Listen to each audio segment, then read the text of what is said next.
Em Linh xin chào tất cả mọi người. Chúc mọi người một ngày làm việc đầy năng lượng và vui tươi. Hôm nay em Linh nấu món mì xào tôm. Cái gốc của món mì này là mì Trường Thọ nha anh chị em. Bây giờ thì mì xào mọi người có thể mua được ở các tiệm mì xào của người Hoa quanh khu mình ở rồi. Nhưng cái em Linh muốn chia sẻ ở đây là một cách nấu mì xào cơ bản và đơn giản nhất mà mọi người có thể tự nấu và phối hợp nhiều loại nguyên liệu sẵn có ở nhà. Mời mọi người cùng vào bếp với em Linh nha. Nguyên liệu hôm nay em Linh chuẩn bị gồm có. Ở đây thì mình sẽ có 40g cà rốt. Cà rốt thì mình sẽ thái sợi ra như thế này, nhưng mà mình không thái quá mỏng nha. Cà rốt mà thái quá mỏng khi xào thì nó sẽ bị mềm, không có độ giòn sực. Bắp non thì em Linh sẽ dùng 50g và nấm thì là 50g nấm. Đây là nấm đùi gà và mình cũng sẽ sắc sợi ra luôn. Còn nếu như mà mọi người có nấm hải sản thì xào nấm hải sản vẫn được. 300g tôm sú này thì mình đã lột vỏ, cắt chỉ lân và xẻ đôi như thế này cho thịt của mình nó dễ chín. Xào kỹ thì tôm nó sẽ mất chất ngọt và nó sẽ không được giòn tôm. Em Linh sẽ dùng mì khô để xào. Mì khô này thì mình sẽ phải trụng. Và mì này thì cũng rất là dễ mua và cũng rất là dễ bảo quản nha. Ở đây thì em Linh sẽ có 200g mì, 50g nấm đông cô này em Linh đã ngâm nở rồi thì mình sẽ đem đi rửa và vắt khô. Sau khi rửa sạch thì em Linh sẽ cắt chân nấm. Mình sẽ bỏ cái chân nấm nha. Rồi sau đó thì mình sẽ cắt sợi ra. Nấm đông cô này cũng là một loại thực phẩm có chứa nhiều chất dinh dưỡng không mọi người.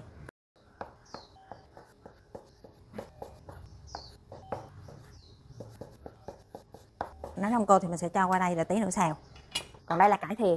Mọi người có thể dùng cải ngọt đều được. Cải thìa này thì em Linh đã rửa sạch rồi. Ở đây thì em Linh sẽ dùng 200g cải thìa. Và bây giờ thì em Linh sẽ cắt cải thìa ra. Cây nào nhỏ quá thì mình sẽ để luôn. Còn nếu như mà cây nào to thì mình sẽ chẻ đuôi. Nhưng mấy cây này nhỏ quá thì mình sẽ để luôn, mình khỏi chẻ. Hôm nay mọi người đi chợ mua rau có mắc không? Em Linh đi chợ mua nửa ký rau 25.000 đó mọi người. Riêng cây nào to quá thì mình sẽ chẻ làm 4 luôn.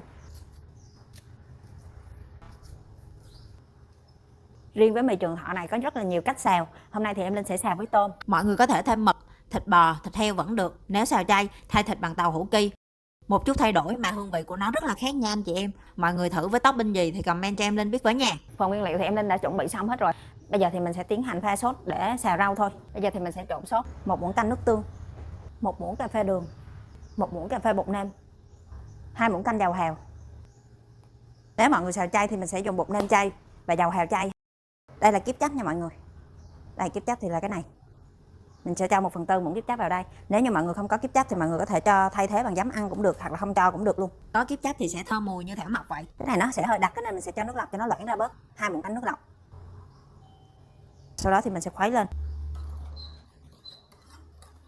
Mình sẽ trộn tan đường luôn. Sau khi mình làm sốt xong thì mình sẽ đi trộn mì. Mình sẽ bắt một cái chảo để trộn mì và mình cho vào đây 2 lít nước. Bật bếp nấu sôi. Nước đã bắt đầu sủi những bong bóng nhỏ li ti như thế này rồi á thì em sẽ cho mì vào nha.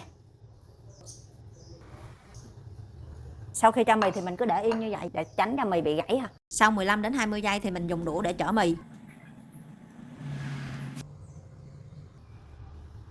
Rồi và mình sẽ tắt bếp. Mình sẽ để đây một tí xíu để cho mì nó tơi ra. Đây mì đã tơi ra như thế này rồi thì em sẽ đem đi đổ cái nước này và bỏ mì qua đây. Mình sẽ đổ mì qua đây.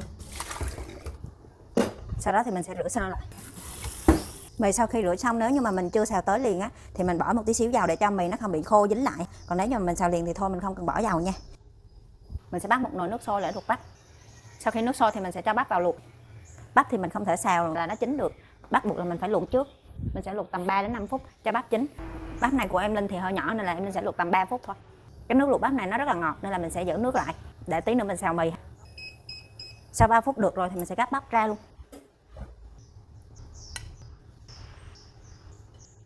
Mình sẽ bắt một cái chảo lớn để xào, mở lửa cho chảo nóng. Chảo nóng thì mình sẽ cho vào đây 1 muỗng canh dầu ăn. Khi dầu nóng rồi thì mình sẽ cho vào đây một tí xíu gừng băm.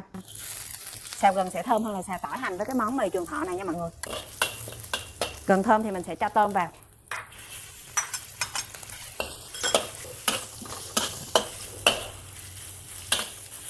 Tôm hơi chín như thế này thì mình sẽ cho nấm đông cô vào.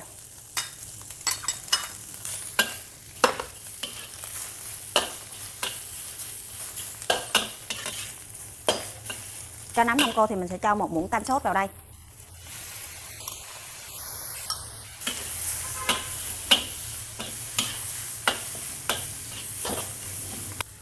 Sau khi tôm đã chín rồi mình sẽ tắt bếp và vớt tôm nấm ra luôn.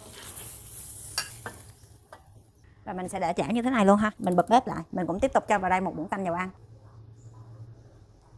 Dầu nóng thì mình sẽ cho gừng vào ha. Lần này gừng thì mình sẽ cho nhiều hơn lúc nãy một tí xíu nha. Gừng vàng thơm thì mình sẽ cho bắp, cà rốt vào xào.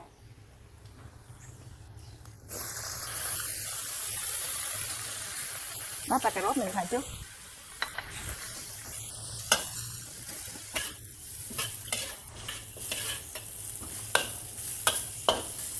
Rồi xào sơ qua thì mình sẽ cho nấm vào.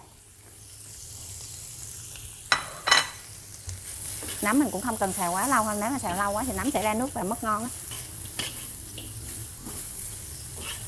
Tiếp theo thì mình sẽ cho cải thìa vào luôn.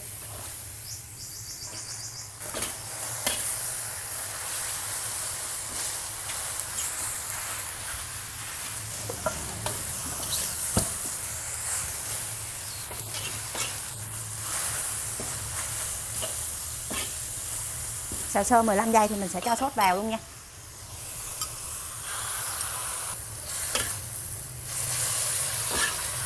Rau mình cũng không nên xào lâu quá ha.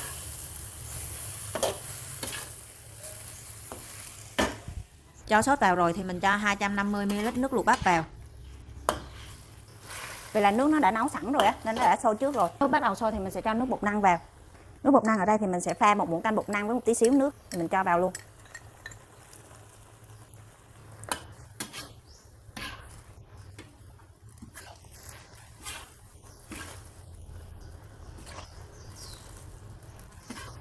Rồi, nước hơi sệt lại như thế này thì mình sẽ cho mì vào luôn. Rồi mình sẽ trộn đều lên. Trộn cho mì đều.